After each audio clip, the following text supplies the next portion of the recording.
Perfecto, entonces aquí estamos viendo lo que es la guía de estudio 3.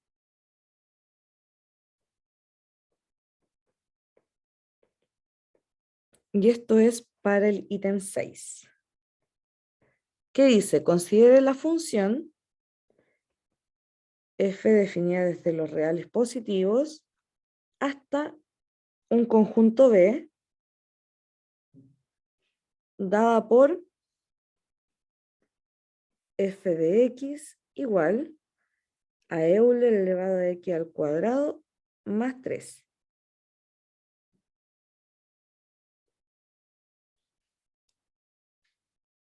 A demuestre que f es inyectiva.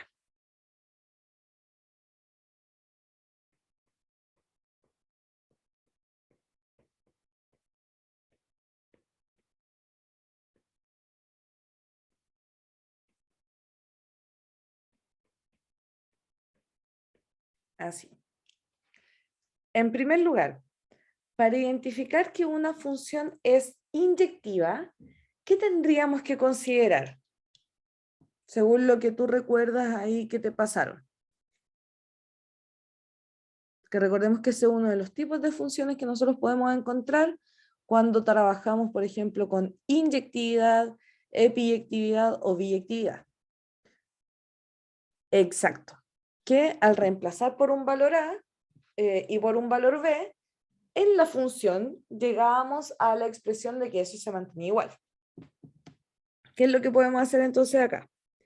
Si hacemos f de A igual a f de B, tenemos que llegar entonces a que A es igual a B.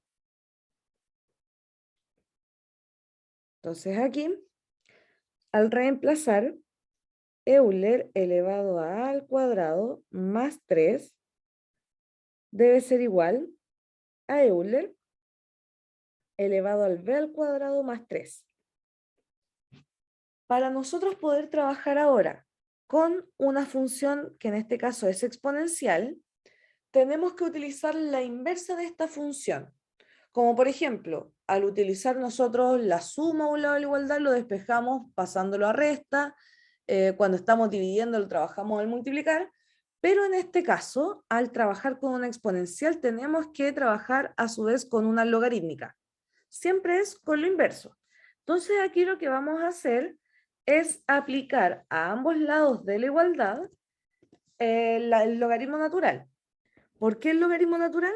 Porque su base es Euler. Al aplicar esto como es la inversa, me anula la exponencial. Entonces me quedaría inmediatamente el mismo exponente. A al cuadrado más 3 igual a b al cuadrado más 3. ¿Me explico hasta ahí? ¿Sí?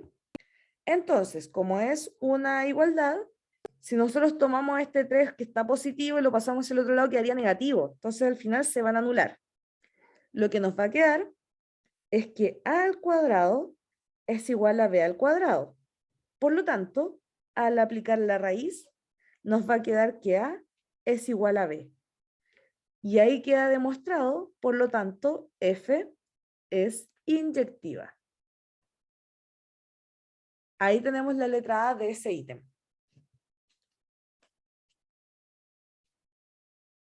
No sé si tienen alguna duda con eso.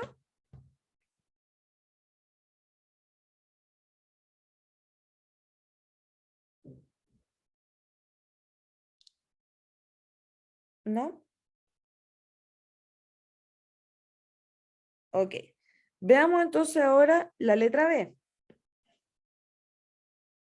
Vamos a hacer aquí mismo. Dice que encuentre B de modo que F sea epiyectiva.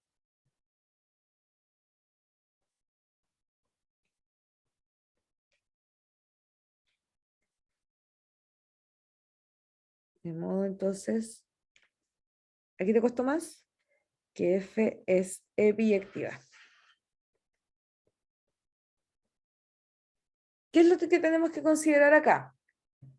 Cuando nosotros tenemos una función y queremos corroborar que es epiyectiva o sobreyectiva, recibe cualquiera de los dos nombres, tenemos que hacer que el recorrido sea igual que el codominio.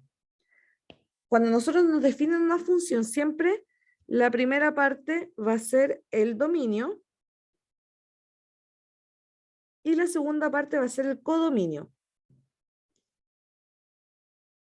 Queremos buscar entonces que el recorrido de nuestra función sea también el valor de b. Por eso es que buscamos b.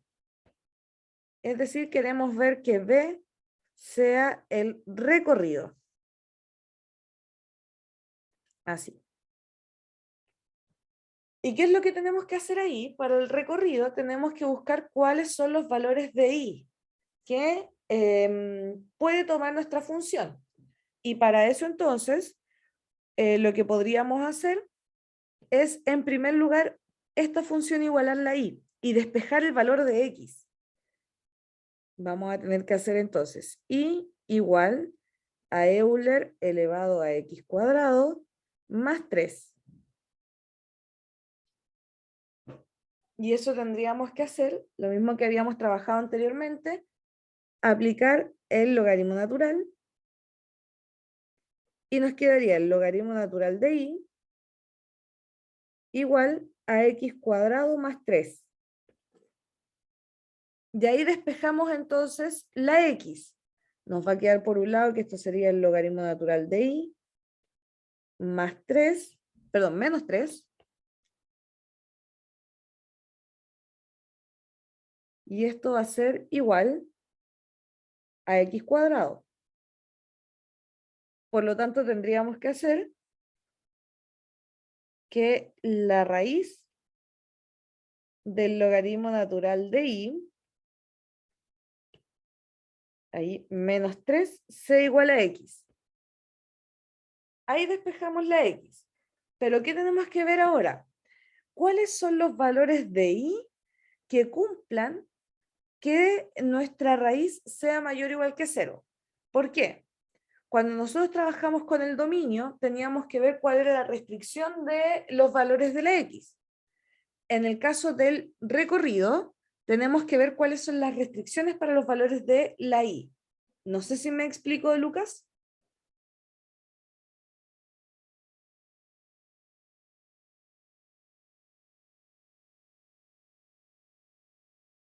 ¿Sí? Entonces, como el dominio está ligado a los valores de la x, simplemente lo tomamos de la función tal como esté. Como el recorrido está asociado a los valores de la y, antes tenemos que despejar la x y ver con qué forma nos quedó. Como aquí está dentro de una raíz cuadrada, nuestros valores tienen que ser mayores o iguales que 0. Es decir, lo voy a continuar acá. El logaritmo natural de i menos 3 debe ser mayor o igual que 0. Es decir, que el logaritmo natural de i debe ser mayor o igual que el 3 positivo. Y a su vez, si queremos despejar entonces el valor de i, tendríamos que aplicar ahora la inversa del logaritmo, que sería el Euler, para así anular esta expresión. Para eso nos quedaría que i debe ser mayor o igual que Euler elevado a 3, la base elevado a 3. Y eso quiere decir que como los i son mayores, el recorrido, o en este caso el valor de b, debe ser desde Euler elevado a 3 hasta el infinito positivo, porque nos dice que la variable debe ser mayor, entonces va a ir hacia el infinito positivo. Y eso quiere decir que aquí va a ser el intervalo abierto, y en el caso del Euler elevado a 3, como debe ser o igual, se puede incluir ese valor. Entonces ahí se cierra. Y de esa forma vamos a encontrar el valor de b. No sé si me explico, Lucas, o si tienes alguna duda.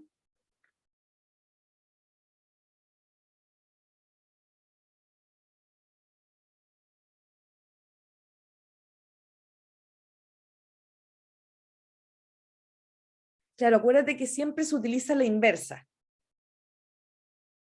Como es inversa, aquí entonces te queda por ejemplo, acá al trabajar con el logaritmo natural, se anula el Euler y te queda el exponente. Pero si queremos anular el logaritmo natural, se anula aquí, pero el Euler te queda elevado a lo que tengas acá. Es como estar elevando Euler elevado a X, por ejemplo. O Euler elevado a algo, en paréntesis. Lo que antes tenías a ese lado, te queda como exponente.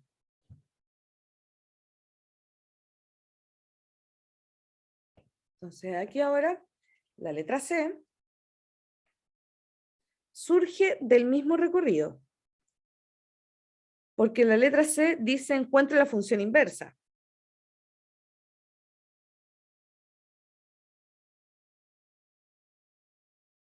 Ahora, para saber que una función va a tener inversa, tenemos que considerar que nuestra función sea inyectiva. Que si nos fijamos en la letra A, dijimos que era inyectiva. Como el B es igual al recorrido, nuestra función es epiyectiva.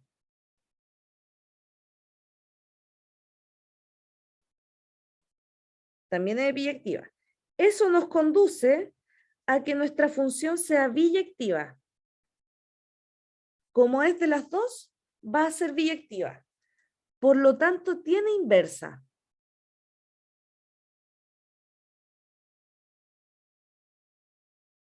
¿Y cuál va a ser la inversa?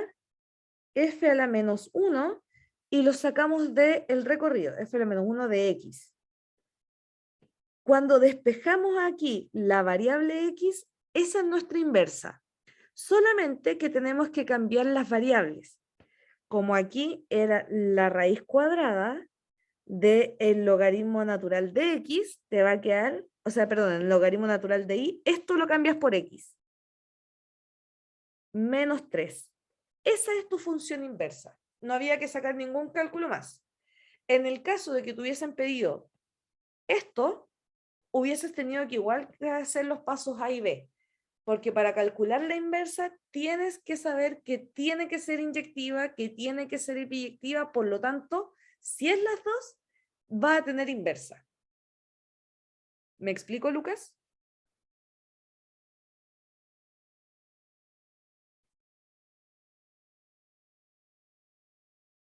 ¿Sí? Entonces ahí está el ítem 6.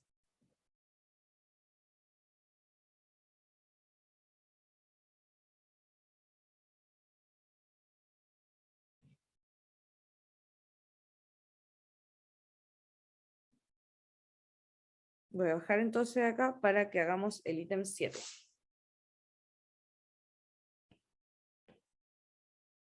Lucas, dígame, ¿quedó alguna duda acá?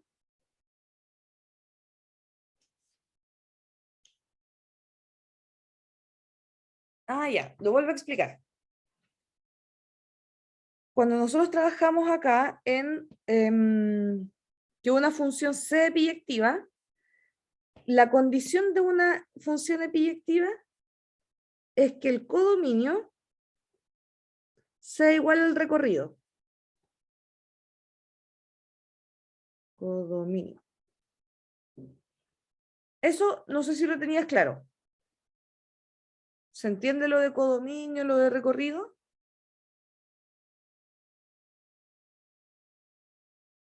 ¿Sí? Perfecto. Recuerda que el codominio es el conjunto general de llegada.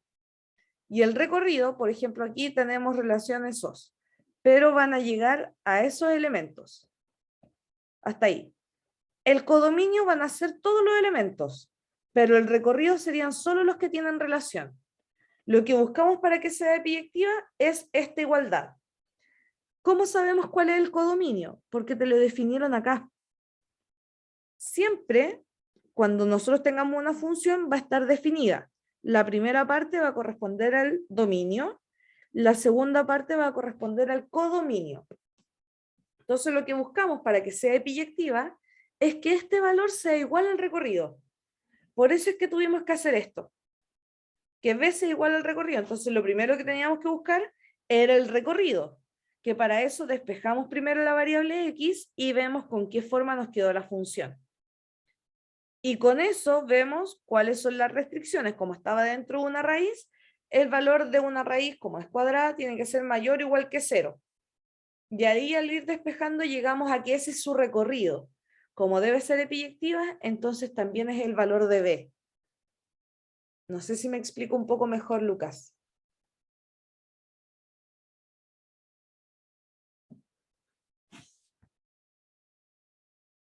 ¿Qué pasa si no lleva raíz? Entonces, aquí siempre va a tener que trabajar. El logaritmo natural está, por lo general se asocia a valor absoluto. El valor de i tiene que ser mayor o igual que 1. Entonces ahí simplemente hubieses dejado ese valor. Te hubiese quedado que los x deben ser mayores o iguales que 0, porque te tienen que arrojar un valor positivo. Recuerda que en el caso de que hubiese sido una fracción, el denominador hubiese tenido que ser distinto de 0. Va a depender de la forma que te genere la función y así ver cuál es la restricción para ello.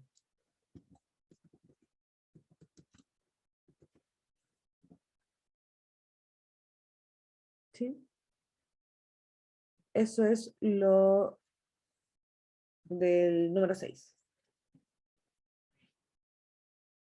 Voy a bajar acá.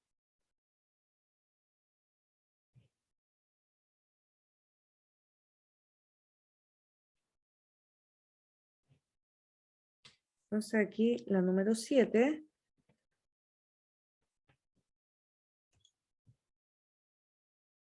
Considera la función real tangente hiperbólica definida por la fórmula.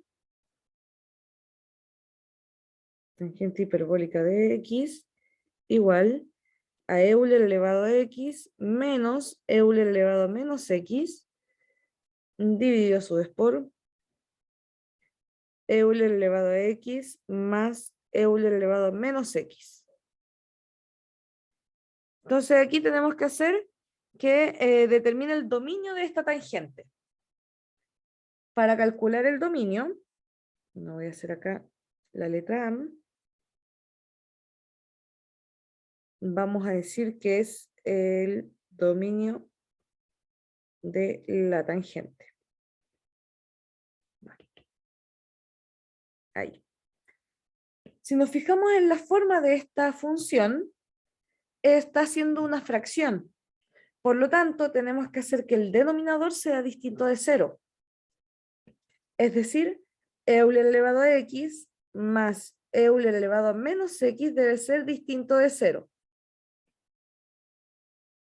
Eso lo podríamos trabajar como Euler elevado a x más, y ahí al ser un valor que está siendo elevado a un número negativo, a menos x, lo podemos transformar en una fracción. 1 partido por Euler elevado a x, por las mismas propiedades de las potencias. Esto tiene que ser entonces distinto de 0. Y para despejar entonces lo que estamos buscando son los valores de la x, vamos a tener que aplicar aquí multiplicar por Euler elevado a x para así no trabajar con fracciones. Si te fijas acá, estamos multiplicando la misma base y lo que podríamos hacer es sumar los exponentes. Entonces quedaría Euler elevado a 2x más 1 distinto de Euler elevado a x por 0 va a ser 0. Entonces aquí Euler elevado a 2x debe ser distinto de menos 1. Y ahí tendríamos que aplicar el valor del logaritmo natural para despejar entonces la x. Con eso se nos anula el Euler, quedando inmediatamente en 2x. Debe ser distinto al logaritmo natural de menos 1. ¿Me explico hasta ahí, Lucas? ¿Sí? No sé si tienes calculadora a mano. ¿Sí? ¿Podrías ver qué es lo que ocurre al trabajar en la calculadora con el logaritmo natural de menos 1?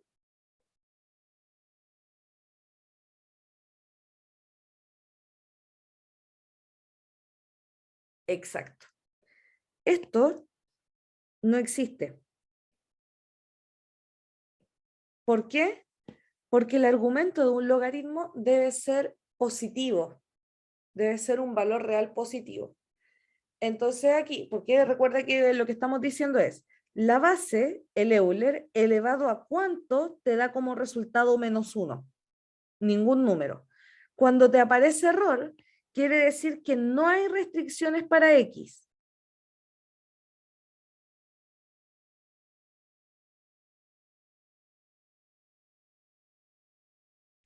Y eso quiere decir que, por lo tanto, el dominio de la tangente hiperbólica son todos los reales. X puede ser cualquier número real, dado que no había ninguna restricción al arrojar error. No sé si me explico.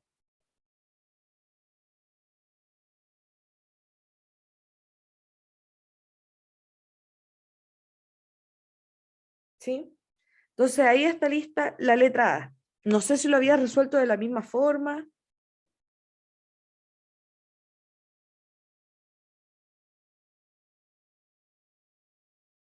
¿no?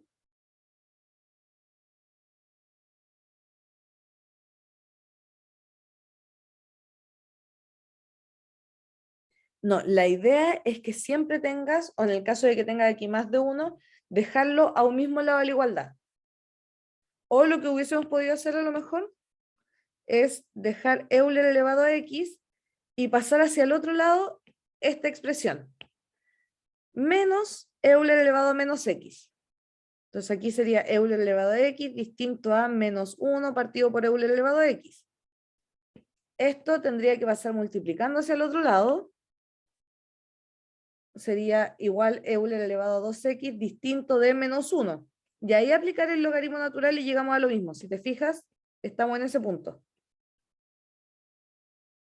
No sé si me explico.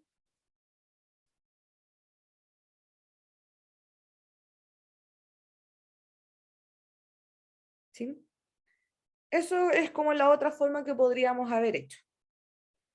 En la letra B, esto es el ítem 7. Dice, suponga sin demostrarlo que la tangente hiperbólica, su dominio está desde el -1 hasta el 1. Es creciente y biyectiva. O sea, al decir que ya es biyectiva, nos está diciendo que va a tener inversa. Encuentre la tangente hiperbólica de ese valor. Y dice que la idea es sin demostrarlo. ¿Cómo podríamos encontrar entonces la inversa de esta función? No sé si te quedaba claro con lo anterior. Lo que tenemos que hacer es lo mismo que establecer el recorrido. O sea, primero igualamos ahí la función Euler elevado a x menos Euler elevado a menos x dividido por Euler elevado a x más Euler elevado a menos x. Así. Y vamos despejando la variable x. Entonces, para eso, primero esto que tenemos aquí va a pasar multiplicando hacia el otro lado. Va a ser y factor de Euler elevado a x menos Euler elevado a menos x igual Euler elevado a x menos Euler elevado a menos x. Va, eso era x. Ahí. No es más. Ahí sí. Ahí el denominador lo pasé multiplicando hacia el otro lado y pasa con los mismos signos porque ya se invirtió de división a multiplicación. A mí me parece que estamos bien con los signos. Entonces aquí multiplicamos término a término.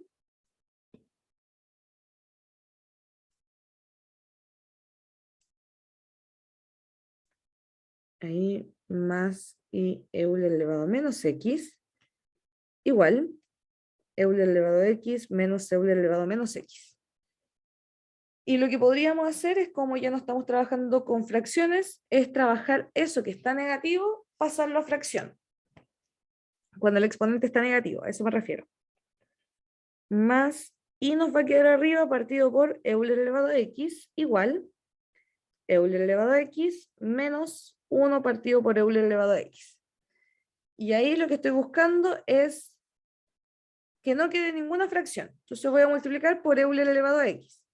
esto me quedaría I Euler elevado a 2x más I igual Euler elevado a 2x menos 1, ¿no?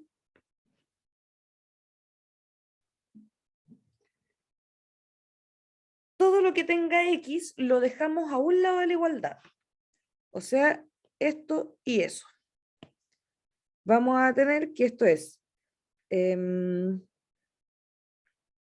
I Euler elevado a 2x menos Euler elevado a 2x igual a menos 1 menos I.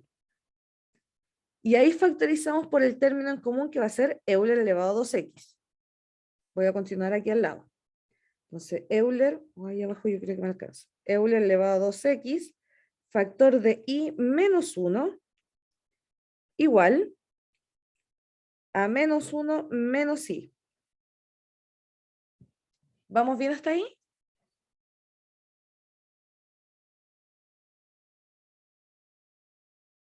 ¿Sí?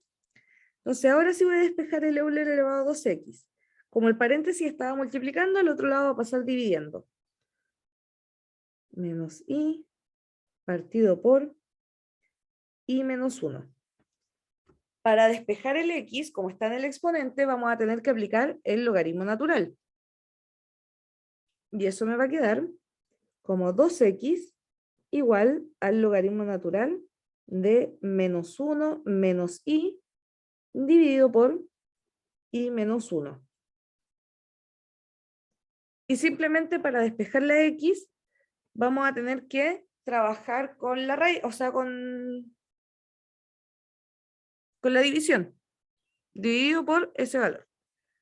Ah, pero aquí me quedó algo extraño. Bueno, a ver, déjame revisar. Cuando nosotros trabajamos con Euler elevado a x por Euler elevado a x, sí, 2x. Entonces esto va a ser igual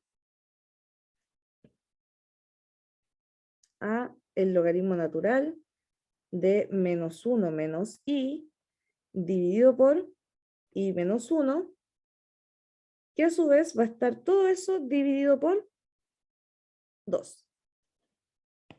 Entonces esto lo voy a bajar un poquito. Así. Y lo que tendríamos que decir entonces es que nuestra función inversa va a corresponder a esa función, pero en términos de x.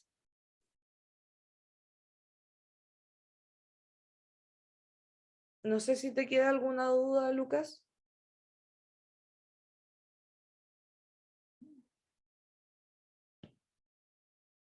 Lo voy a subir un poquito para ordenarlo.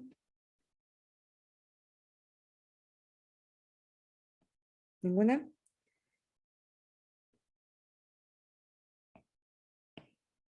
Entonces aquí, por lo tanto, f a la menos 1 de x va a ser igual al logaritmo natural de menos 1 menos x menos 1 dividido por 2. Ahí está. Ese sería entonces su inverso. Recuerda que se calcula igual que el recorrido.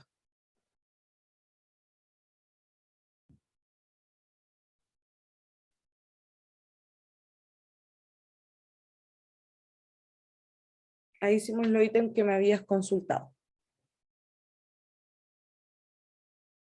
Lo mismo que le comentaba a Krishna anteriormente. Les estoy subiendo material extra, también en formato de videos, pero son más cortitos, en donde ahí voy resolviendo ejercicios. También está para el 012, te lo voy a mostrar. Déjame ver dónde lo dejé.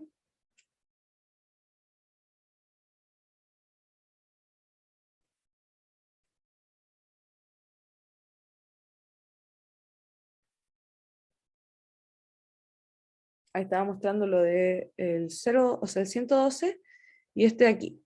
Consultoría Introducción a las Matemáticas. Ahí voy a alojar igual cuando termine la sesión. Voy a cortar el video con la consulta que me hiciste. Y al final está material extra. Si tú te fijas, hay de funciones, de dominio, recorrido, función lineal, cuadrática, exponencial. En la B, del segundo, o sea, del número 7. Sí, eso mismo estaba viendo, pero por lógica debiese pasar dividiendo hacia el otro lado. Si esto hubiese sido elevado a 2, ahí hubiese quedado en raíz. Pero lo que nosotros hicimos acá fue multiplicar por Euler elevado a x. Cuando nosotros tenemos Euler elevado a x por Euler elevado a x, mantenemos la base y sumamos los exponentes. No es que, que queden como x al cuadrado, yo creo que ahí hay un error de tipeo. Pero debiese ser ese el valor. No sé si me explico.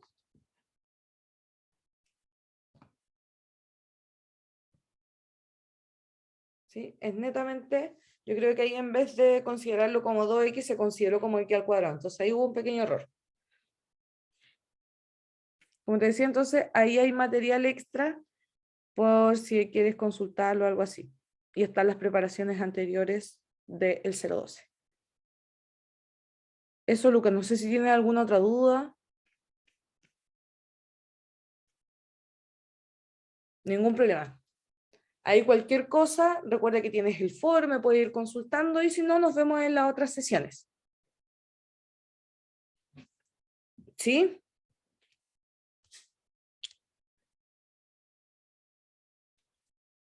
No sé si quieres hacerlo ahora al tiro o después de que, por lo que me dijiste lo de la vuelta. Ahí no entendí bien, me perdí. Sí, por supuesto. ¿Qué trigonometría quieres hacer?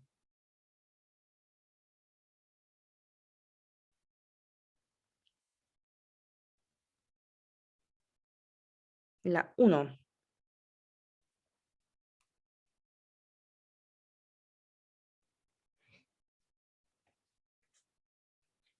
Un poco de trigonometría en la uno.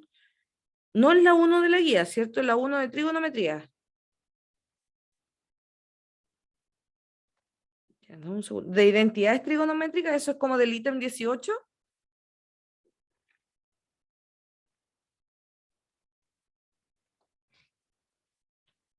Voy a bajar acá. Esta que es. Ay, no te estoy mostrando el cuadernillo, perdón.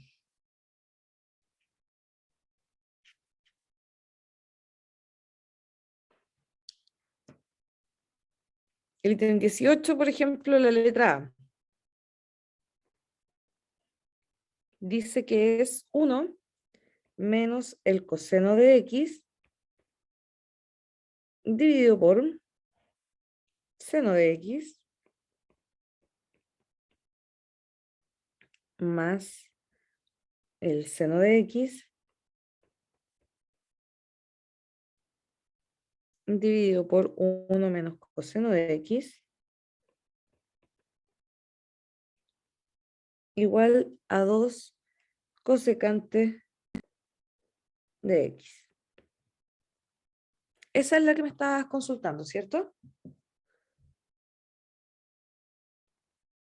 Ya. No sé si ya tienes como las identidades trigonométricas, ¿sí? En este caso, por ejemplo, ¿por dónde partirías? ¿O qué cambiarías? ¿Qué intercambiarías?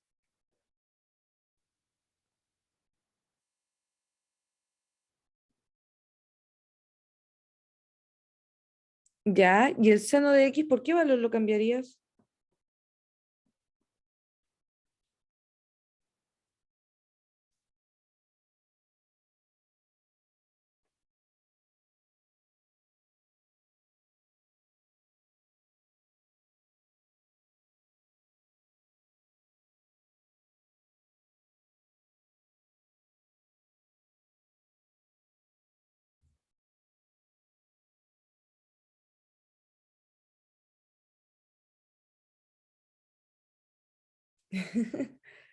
Vayamos viendo. Ahí, por ejemplo, debes recordar que existen identidades trigonométricas cuando tenemos, por ejemplo, el seno al cuadrado de un ángulo más el coseno al cuadrado de otro ángulo es igual a 1. A esas identidades trigonométricas podemos ir trabajando. En este caso, si tú te fijas, no podríamos trabajar directamente con esa parte.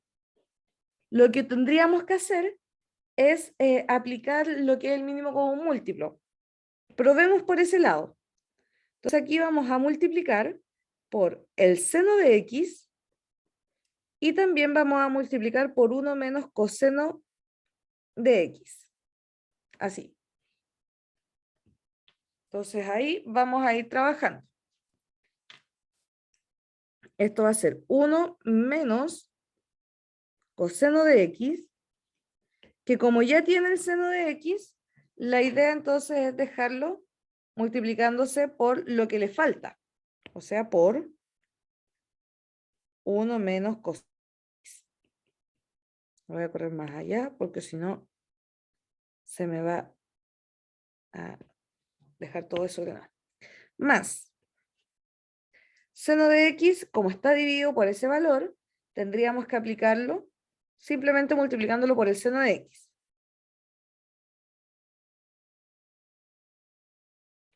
Lo voy a aplicar solamente a este lado para ver si así conseguimos llegar a la igualdad de 2 cosecante así, de x. Entonces abajo lo voy a dejar dividiendo por seno de x y también por 1 menos coseno de x. ¿Me explico hasta ahí?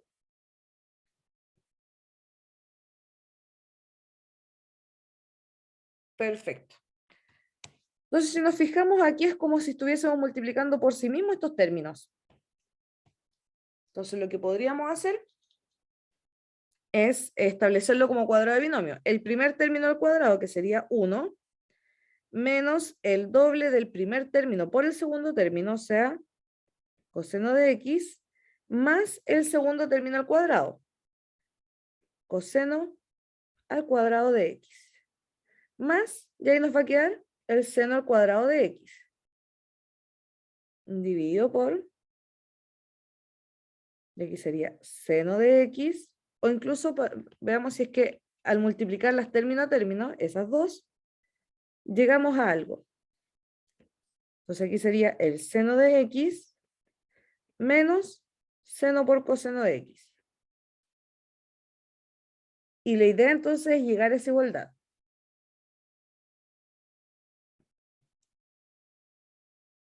¿Qué podríamos hacer ahora? Si nos fijamos, esto que tenemos aquí lo podemos reemplazar. Cuando nosotros tenemos la identidad trigonométrica de seno al cuadrado de x más coseno al cuadrado de x, eso es igual a 1. Esa es una de las entidades trigonométricas. Por lo tanto, todo esto lo podemos sustituir al tiro por esa igualdad. Esto sería 1 menos 2 coseno de x más 1 dividido por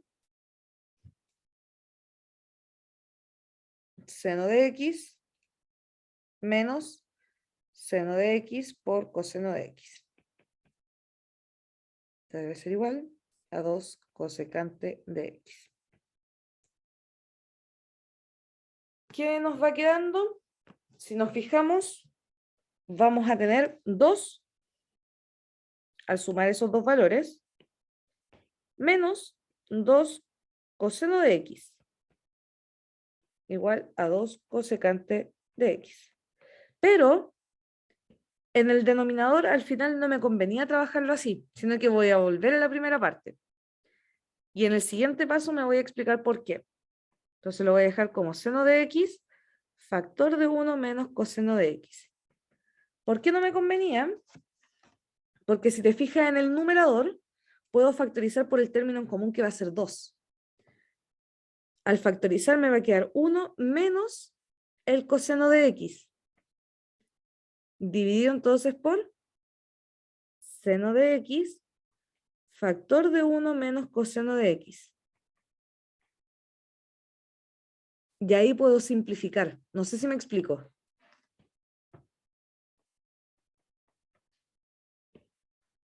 Ahí puedo simplificar ese paréntesis con el que tenía aquí abajo. ¿Qué me quedó? 2 partido por el seno de x igual a 2 cosecante de x. Ahí. ¿Qué es lo que puedo hacer ahora? Esto es lo mismo que decir 2 por 1 partido por el seno de x.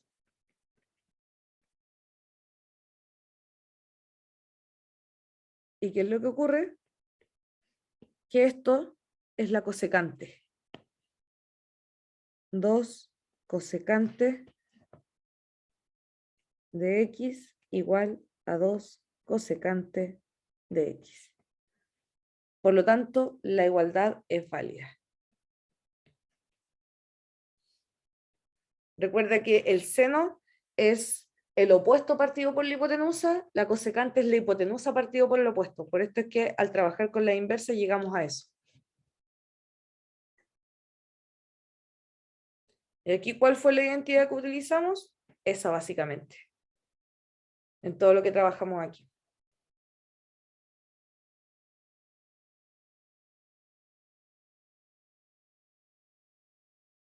Si te fijas, más que nada trabajo algebraico. Y la idea es partir por uno de los lados de la igualdad, ya sea el que tenemos acá o el que tenemos acá, para llegar hacia el otro lado. Entonces aquí partí trabajando por ese lado, agrupándolo en una sola fracción. Claro, Lucas, 1 partido por seno es igual al cosecante. La voy a bajar aquí. Se los voy a dejar acá.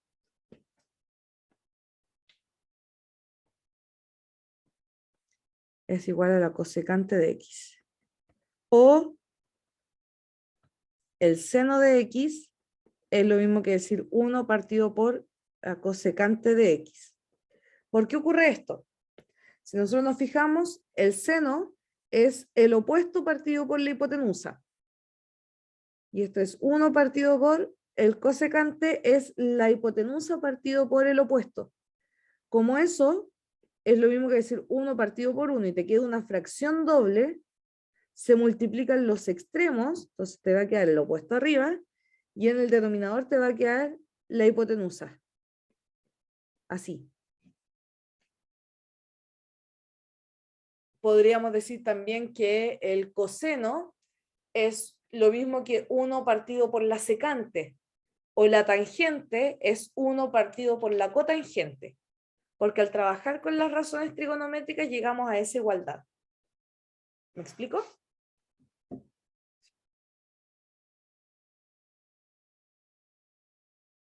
Entonces ahí es ir mezclando el trabajo algebraico, como en este caso tuvimos que hacer lo de el trabajo con fracciones, y una que otra identidad trigonométrica que en el ejercicio anterior utilizamos solamente esa que ahí marqué en rojo.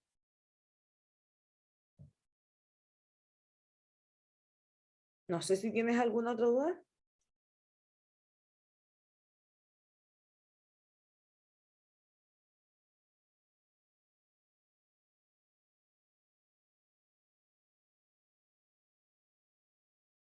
Sí, recuerda que cualquier duda que te surja, incluso en los días que no tengamos sesión, me puedes dejar el ejercicio por el foro y yo te envío el desarrollo por esa misma parte.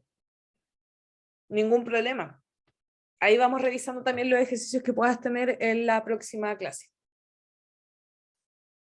Sí, cualquiera de las dos formas, Lucas, lo podemos ir trabajando, ya sea de manera así como sincrónica en la otra sesión, o me los dejas en el foro y yo te envío el desarrollo. De nada, que estés muy bien. Estamos en contacto.